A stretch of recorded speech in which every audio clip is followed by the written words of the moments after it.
তো গাইস, বালিতে গাড়ি চালাচ্ছি আন্ডারলোডে। কোম্পানি বলছে পয়সা পাচ্ছে না। কোম্পানিকে বললাম টায়ার দাও, কোম্পানি বলছে এই তো পাসিং এ চলছো, কোথা থেকে টায়ার দেবো, পয়সাই তো বাঁচছে না। আন্ডারলোডে গাড়ি খাটিয়ে 5,000 6,000 টাকা পাচ্ছি, তাহলে মালিক কোথা থেকে টায়ার দিবে বলো। লিফটের টায়ার তো নাই। আবার একটা আমার পাংচার হয়ে গেছিল, খোলা হচ্ছে। আজকে কবার টায়ার খুললে? দুবার টায়ার খুলেছি, দুবার। দুবার টায়ার খুলেছে, প্রেসানি হয়ে যাচ্ছে বলো। রাত দুটার সময় একবার খুলেছি, আর এখন রাত দুটো মানে কত ঠান্ডাতে কষ্ট বলো তো। ঠান্ডার প্রচুর কষ্ট, প্রচুর কষ্ট। করার নেই।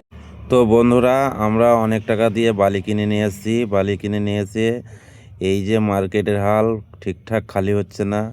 তারপরে দেখছো আমাদের কি অবস্থা, ড্রাইভারের কত কষ্ট, ড্রাইভার খালাসি কত কষ্ট করে, তার উপরে পাবলিকের গালাগালি, কি অবস্থা। এখন আমরা পার্কিংয়ে আছি, আলমপুর পার্কিংয়ে। টায়ার লাগানো হয়ে গেলে খালি পয়েন্টে যাব, ওখানে একটা অর্ডার হয়েছে, রেট কম। কী করবো বন্ধুরা, চলতে হবে।